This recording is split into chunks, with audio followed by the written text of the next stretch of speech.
안녕하세요. 이환희 목사입니다. 지난 한 주간 잘 지내셨습니까? 오늘 이 시간 우리 함께 웨스트민스터 신앙고백서 제12장의 내용 함께 살펴보기 원합니다. 12장의 주제는 바로 양자됨에 관한 것입니다.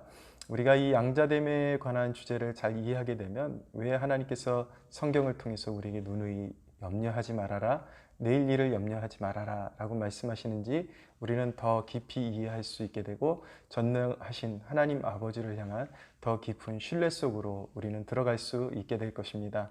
자, 양자됨이라는 표현, 우리가 구원을 논함에 있어서 어떤 때에는 칭이라는 표현을 썼다가 오늘 또 양자됨이라는 표현을 쓰고 있는데 왜 동일한 구원을 표현하는데 이렇게 구별된 그런 개념들이 필요한가?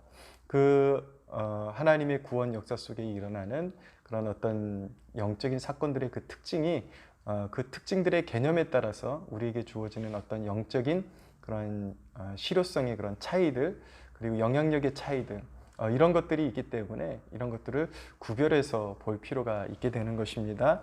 시민이 되었다라는 것, 하나님에게 구속받아서 하나님 나라의 시민이 되었다라는 것, 그것과 양자가 되었다라는 것, 아들이 되었다라는 것은요 매우 다른 뉘앙스인 것입니다. 말씀드렸듯이 칭의는 법적인 선언이라고 말씀드렸습니다. 그것을 통해서 죄사함을 받게 되고 의롭다 하는 우리의 그런 영적인 연약함에도 불구하고 의롭다함을 입어서 이제 죄 없다함을 받게 되고 이제 구속의 은혜를 입혀 주시는 것이죠. 그래서 하나님 나라의 시민의 권리를 행사할 수 있도록 은총을 베풀어 주시는 것이 칭의라면, 이 양자됨이라는 것은요 한 나라의 통치자가 되는 것을 말하는 것입니다. 통치자의 아들이 되는 것을 말하는 것입니다. 전혀 다른 것이죠. 시민으로서의 권리를 부여받는 것과 통치자의 아들이 되는 것은 비슷한 것 같지만 동일한 혜택이 그 안에는 녹아들어 있을지 모르겠지만 매우 다른 어감과 매우 다른 뉘앙스를 가지고 있는 것입니다. 바로 양자됨이라는 것은 칭의를 통해서 이루어지는 더 구원의 영광스러운 국면에 포커스를 맞춘 대목이라고 말씀드릴 수가 있겠습니다. 우리가 이 대목을 이해하면서 하나님의 아들들은 어떤 종류의 아들들이 있을까? 그 부분을 좀 이해할 필요가 있는데요. 두 종류의 아들이 있습니다. 하나님께는. 자, 첫째는 바로 예수 그리스도가 바로 하나님의 친아들이십니다. 성부의 아들이시죠. 우리가 신앙 고백할 때 성자는 성부로부터 나오신다라고 표현하고 있는데, 이것은 성자께서, 예수님께서 하나님 아버지의 아들됨을 부각시키는 그런 표현인 것이지, 예수님이 어떤 피조된 어떤 지음을 받은 시점이 있다거나 예수님이 존재했던 어떤 시점이 있었다라는 것을 말하는 것은 아닙니다. 예수님의 기원은 영원이시죠. 그러나 예수님은 하나님 성부의 아들이시되 피조된 아들은 절대로 아닌 것입니다. 본질상 하나님 아버지와 동일하신 하나님이신 것이죠. 그러나 두 번째 아들들이 존재합니다. 바로 양자들이라고 표현하고 있는 그런 아들들, 바로 구속받은 저와 여러분들을 일컫는 것입니다. 이 아들들은 독생자의 예수 그리스도의 형상을 본받은 피조물입니다. 여기가 중요합니다. 그들은 하나님의 친아들이 아니라 사실은 피조물이고 그리고 입양된 아들들인 것입니다. 이것은 성별을 뛰어넘어서 그리스도의 피로 말미암아 구속함을 받은 그러한 형제와 자매들 모두가 하나님의 아들들, 하나님의 자녀들로 입적되게 되는 것입니다. 그럼 우리가 참 중요한 대목이 무엇이냐면, 이 양자됨을 통해서 왜 양자됨이라는 표현을 써야 하는가, 왜 우리가 양자됨에 대해서 알아야 되는가, 여기에 중요한 의미가 있는 것입니다. 양자됨을 통해서 받는 그런 영적인 혜택이 따로 존재하기 때문에, 양자됨을 통해서만 받을 수 있는 혜택들이 존재하기 때문에 양자됨에 대해서 알아야 되는 것이고 구분해서 이해할 필요성이 있는 것입니다. 자, 오늘 12장 1항을 읽어드리겠습니다. 하나님께서는 의롭다함을 받는 모든 사람들이 그의 독생자 예수 그리스도 안에서 그리고 그를 위하여 양자됨의 은혜에 참여하는 자들이 되는 것을 허락하신다. 이로 말미암아 그들은 하나님의 자녀의 수효에 들게 되고 자녀로서의 자유와 특권을 누리게 된다. 또한 그들 위에 하나님의 이름이 기록되게 되며 그들은 양자의 영을 받으며 담대하게 은혜의 보좌로 나아가며 아바 아버지라 부를 수가 있으며 불쌍히 여김을 받으며 보호를 받으며 필요한 것을 공급받으며 육신의 아버지에게 징계를 받는 것처럼 징계를 받으나 그렇지만 결코 버림을 받지 않으며 구속의 날까지 인침을 받으며 약속들을 기업으로 받는 영원한 구원의 상속자들이다 라고 그렇게 고백하고 있습니다. 자, 이제 정리를 하면서 우리가 양자됨을 통해서 받는 은혜들이 있는데 그것을 순서적으로 이 웨스트민스터 신앙고백서가 고백하는 그 순서대로 잠시 살펴보도록 하겠습니다. 자, 양자됨을 통해서 누리는 첫 번째 은혜는 무엇인가? 바로 하나님을 아바, 아버지라고 부를 수가 있게 되는 것입니다. 아바, 아버지라 부를 수 있으며 라고 고백하고 있죠. G.I. 윌리엄스라는 분이 인상적인 말을 남겼습니다.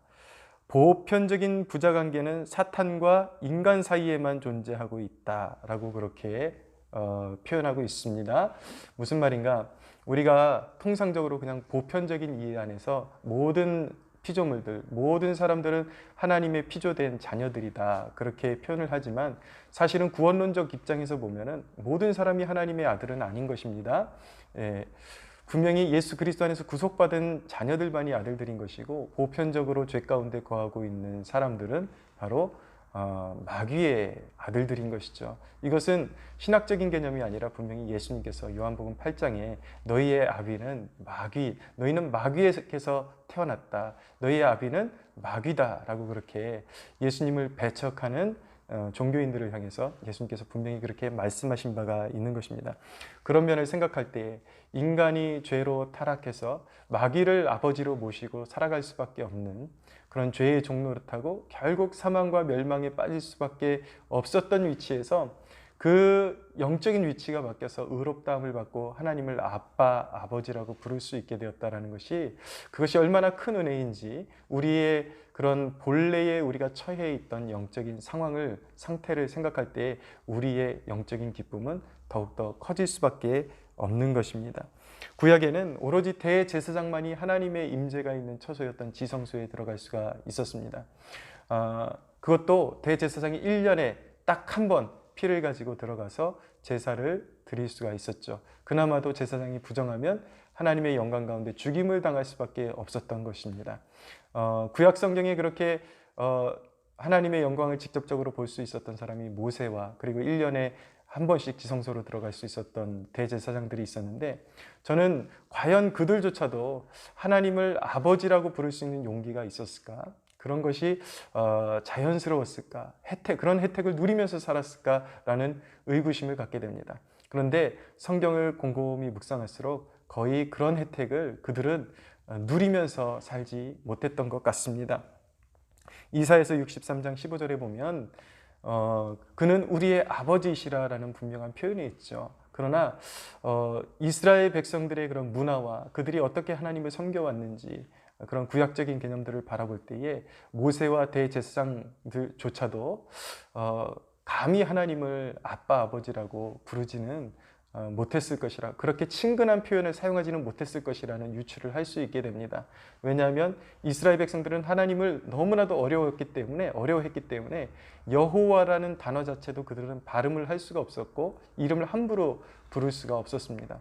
성경을 필사하다가도 그들은 자신들의 그런 부정함이 발견되면 손을 씻고 와서 그렇게 이제 기록을 했어야 했고 여호와라는 이름이 뜰 때마다 나타날 때마다 그들은 손을 씻고 몸을 정결하게 하고 필사를 해야 했는데 그나마도 여호와라는 이름이 너무나도 거룩하기 때문에 그들은 그대로 필사가 없어서 그들은 다른 단어를 차용해서 아도나이라는 단어를 차용해서 사용하다가 성경을 필사하다가 결국은 그것이 지나쳐서 이제 하나님의 본래 이름이었던 여호와라는 그 단어가 한때는 유실돼서 사라지고 어떻게 읽어야 할지 어떻게 발음해야 할지 모르게 될 정도로 그렇게 하나님의 이름을 잊어버려야 할 정도로 그렇게 그들은 하나님의 이름을 부르는데 신중했다라는 것을 알게 되는 것이죠.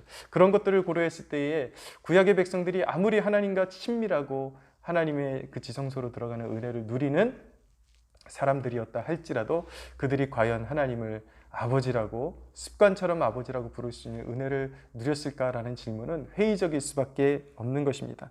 그러나 너무나도 놀랍게도 오늘날 그리스도의 은혜로 말미암아 우리는 하나님을 아빠라고 부를 수 있는 혜택과 은혜를 누릴 수 있게 되는 것입니다. 우리가 이런 대목들을 우리에게 주신 허락하신 그런 구속의 은혜들을 잘 묵상하고 곱씹으면서 주기도문이나 우리가 사도신경을 하게 되잖아요. 주기도 하늘에 계신 우리 아버지, 하늘에 계신 우리 아버지라는 그 대목을 우리가 정말 마음 깊은 곳에서 고백할 때마다 이것은 정말 눈물이 없이는 고백할 수 없는, 우리가 기도 가운데 무릎 꿇고 앉아서 하나님을 아버지, 아빠라고 부를 수 있는 것 자체가, 그 어떤 응답이 주어지지 않는다 할지라도 그 자체가 얼마나 영광스럽고 복된 것인지 우리는 깨달을 필요가 있는 것입니다. 자, 두 번째, 양자됨의 은혜는 불쌍히 여김을 받으며 라고 그렇게 고백하고 있습니다. 절대자와 약한 자 사이, 절대적인 기준을 가지고 있는 자와 또 벌할 수 있는 위치에 있는 자와 약자 사이에서 약자가 살아남을 수 있는 길은 절대적으로 긍휼을 입는 길밖에는 없는 것입니다. 왜냐하면 절대자의 가치 기준에 이를 수 없는 약함을 가진 피조물로서는 절대자의 긍휼과 그런 보호 그리고 그 사랑 외에는 살 길이 없는 것이죠.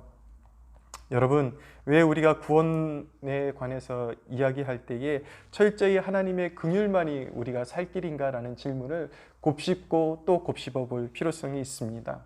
많은 사람들은 내 자신만 빼놓고 다른 사람에게 항상 이렇게 칼 같은 잣대를 갖다 대거든요.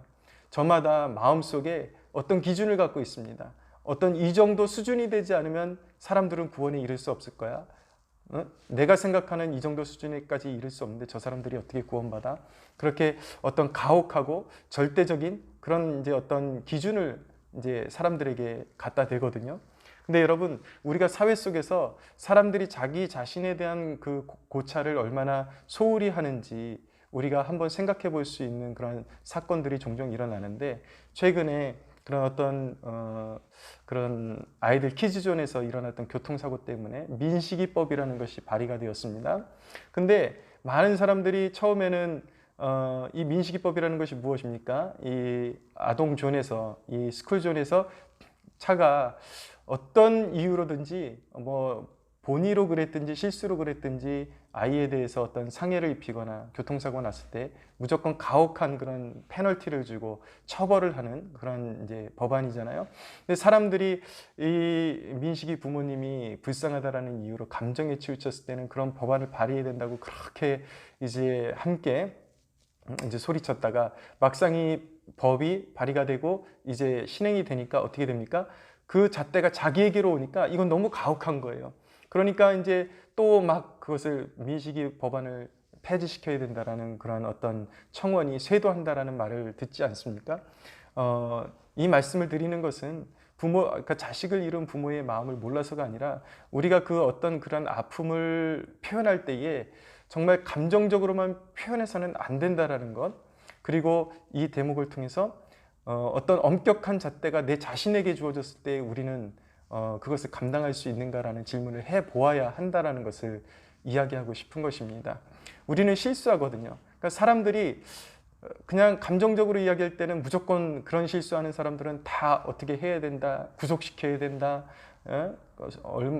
정말 엄청난 페널티를 줘야 된다 이렇게 이야기하지만 자기도 막상 그 스쿨존을 지나가면서 실수할 수 있는 존재라는 것을 인식하게 됐을 때, 또 때로는 자기도 원치 않는 실수에 그런 잘못을 저질렀을 때에는 이 법이 지나치게 가혹해서는 정말 억울한 일이 생길 수도 있겠구나라는 것을 깨닫게 되면서 뒤늦게 이제 또 거기에 대해서 반대하는 목소리가 나올 수밖에 없게 되는 것이죠. 여러분, 말씀하고자 하는 것은 사람들이 자기 기준으로는 그렇게 자기 기준으로 다른 사람들에게 엄격하게 그렇게 이 정도는 해야지 구원받지 그러지만 정작 하나님께서 절대적인 기준으로 저와 여러분에게 갖다 댔을 때에 거기에서 온전히 나만할 수 있는 사람은 없다라는 것입니다. 그러니까 내 자신의 연약함에 대해서 구원을 생각할 때에 하나님의 은혜와 하나님의 진노를 생각할 때 내 자신이 어떤 존재인지를 생각할 때 왜 우리에게 하나님의 긍휼이 절대적으로 필요한지 비로소 더 마음 깊이 깨달을 수 있게 되는 것입니다. 그런데 감사하게도 우리가 우리의 그런 행한 대로 하나님께서 그대로 보응하신다면 우린 나만할 수 없겠지만 하나님은 감사하게도 우리를 자녀로 대하시고 양자로 우리를 입양시켜 주셔서 그러나 친자식과 똑같은 친아들과 똑같은 대우를 해주시겠다라는 약속을 주고 계신 것입니다. 그래서 항상 우리에게 긍휼로 대하신다라는 것이 우리들의 큰 위로요 구원의 소망인 것입니다. 시편 103편 8절에서 14절은 말씀합니다. 여호와는 긍휼이 많으시고 은혜로우시며 노하기를 더디하시고 인자하심이 풍부하시도다. 자주 경책하지 아니하시며 노를 영원히 품지 아니하시리로다.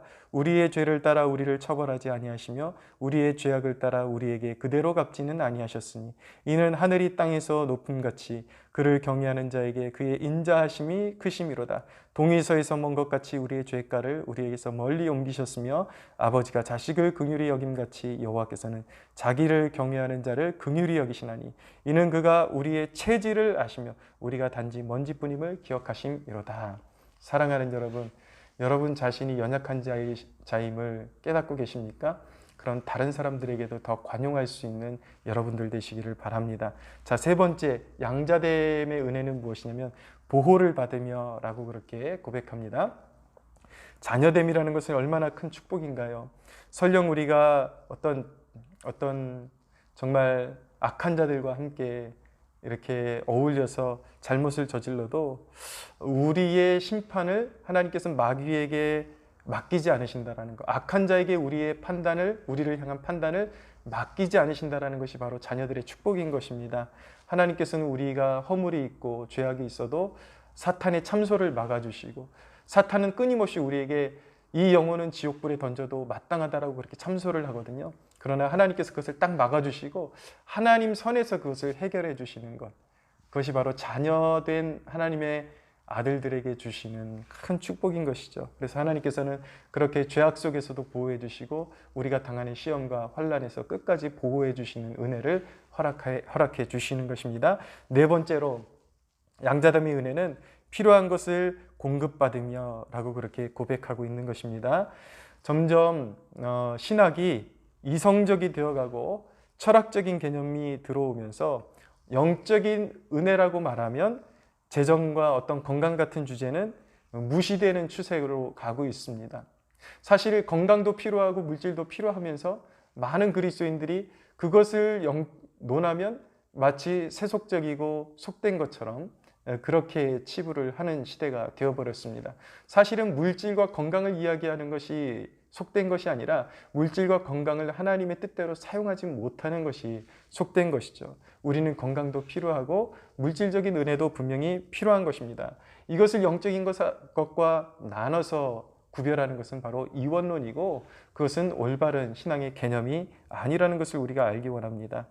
하나님은 우리의 필요에 관심이 있으십니다. 매우 관심이 있으십니다. 그래서 더더욱이 기본이 중요한 시기가 되어버렸습니다. 갈수록 경제가 기울어져 갑니다. 주변에 이렇게 다녀보면은 이제 내노라는 어떤 그런 식당들 뭐 이런 이제 정말 경제가 많이 어렵다라는 것을 느끼게 됩니다. 식당들이 번번이 문 닫게 되고요. 저희 건물 1층에도 최근 핫하다는 그런 트렌드라는 그런 식당이 들어왔었는데 지금 1년도 안 돼서 문을 닫고 말았습니다. 어느 날 내려가 보니까 열지 않았어요. 전날까지만 해도 장사를 하고 있었는데 오늘 내려가 보니까 며칠 전에 내려가 보니까 문을 닫았어요. 그래서 오늘 왜 평일인데 쉬지? 그러고 가보니까 앞에 그동안 성원해 주셔서 감사합니다. 근데 그런 식당이 한두 개가 아닙니다. 참 마음이 착잡하고 저는 항상 기도할 때 이 땅의 상인들, 기업인들을 위해서 기도하는데 한편으로 또 제 아내와 이렇게 이야기를 나누면서 야, 세상이 정말 경제가 어렵구나. 이렇게 핫하고 트렌드하다라는 식당도 이렇게 번번이 문을 닫는데 우리 개척교회가 정말 우리 힘으로 설 수 없는 개척교회가 이렇게 수년째 버티고 설 수 있는 건 이건 기적인 것이지 이것은 그냥 인간의 그런 어떤 이성적인 일이 아니다. 당연한 일이 아니라 우린 매 순간 기적을 경험하고 있구나라는 것을 더욱더 깨닫게 된 것입니다. 여러분, 경제가 어려워질수록 우리 그리스도인들은 하나님 나라의 경제관으로 돌아가는 것이 더욱 중요합니다. 저는 여러분들에게 사렙다 과부에게서 교훈을 받을 것을 여러분들에게 요청합니다. 여러분들 사렙다 과부가 이제 먹을 거 이제 기근이됨으로 인해서 자기의 가산도 다 이제 소진되어 가고 하니까 남은 가루를 가지고 자기의 아들하고 마지막으로 이제 떡을 구워 먹고 자살하려고 준비하고 있었는데 하나님께로부터 부름받은 엘리사의 요청으로 그것으로 너와 내 자녀가 먼저 떡을 먹지 말고 내 것을 나를 위해서 먼저 떡을 만들어서 가져오라 라고 그렇게 이야기했을 때에 이해가 가지 않았지만 사렙다 과부는 순종해서 거기서 이제 그 기근 내내 하나님의 공급하심을 경험하는 축복을 누리게 되죠. 제가 유튜브 상이나 페이스북이나 이런 데서 종종 접하는 내용이 무엇이냐면 많은 개척교회들이 정말 너무나도 어려워하고 목사님들이 정말 이 목회라는 것이 지옥 같다라는 표현을 쓰는 것까지 들었습니다. 하루하루가 너무 지옥 같다. 너무 가난이 비참하다. 예, 저 또한 그렇습니다. 근데 제가 그래도 이제 개척 8년차 접어들면서 그런 목회자분들에게 제가 꼭 조언드리고 싶은 것은 무엇이냐면 하나님 나라의 경제관으로 돌아가야 한다는 것입니다. 물론 저도 헛된 자부심을 갖지는 않겠습니다. 내일 일은 모르고 제가 자만할 때에 어떻게 될지 모르겠지만 지난 수년간 동안에 저는 고백할 수 있는 것은 지난 수년간 동안에 그런 기적을 경험해 왔기 때문에 이제까지는 하나님께서 그렇게 우리를 인도해 주셨다라고 그렇게 고백할 수가 있는 것입니다. 여러분, 많은 경우에 일반화시키진 않겠지만 그래도 상당히 많은 경우에 교회가 재정적으로 너무 어려워서 문을 닫아야 되나 말아야 되나 목회자들이 먹고 살 여지가 없다 이런 이야기들을 하는 것을 보잖아요. 그러면은 첫째는 목회자가 경제적인 그런 영적인 개념이 없습니다. 그런 어떤 최근에 유행하는 그런 신학에 물들어 가지고 뭐 하나님이 돈이 필요한 분이냐, 뭐 교회가 돈을 왜 밝히냐, 왜 헌금 설교하느냐, 목회자가 스스로 그런 소리를 하고 그 이야기는 무엇입니까? 자기 자신이 하나님에 대한 그런 물질의 고백이 없다라는 이야기예요. 그러니까 사실은 그것이 단순한 헌금의 내용이 아니라 11조 내용이 아니라 이건 하나님의 주권을 인정하는 내용인데 목회자 자신이 그것을 못해요. 그러니까 여러분 그 가정이 그 목회가 기반이 바로 설 수가 있겠습니까? 목회는 하나님을 섬기는 목회인데 하나님의 주권을 인정하지 않는 목회가 어떻게 올바로 설 수가 있겠습니까? 그러나 저는 선배들에게서 그렇게 배웠고 제가 그렇게 정말 실행을 했을 때에 우리가 당장 먹을 것이 없어도 먼저 그의 나라를 구하고 선교지를 먼저 생각하고 내일 교회 문을 닫을 각오를 하더라도 선교지에 후원하는 것을 끊어본 적은 없습니다. 그리고 항상 하나님 앞에 드려야 될 물질에 대해서 먼저 드리고 그렇게 고백했을 때에 항상 하나님을 하나님 되시게 섬기는데 하나님께서 그런 고백이 있는 자녀들에게 하나님은 무한한 책임감을 가지시고 이끌어 주신다.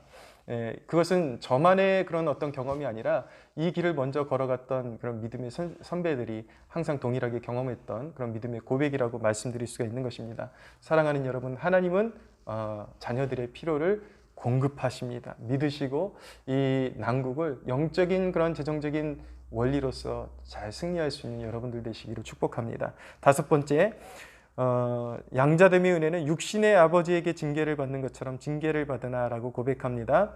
하나님은 아들들과 같이 자녀들과 같이 우리를 징계하십니다. 그것이 없으면 사생아라고 성경이 말씀하고 있습니다. 더 은혜로운 고백을 보게 됩니다.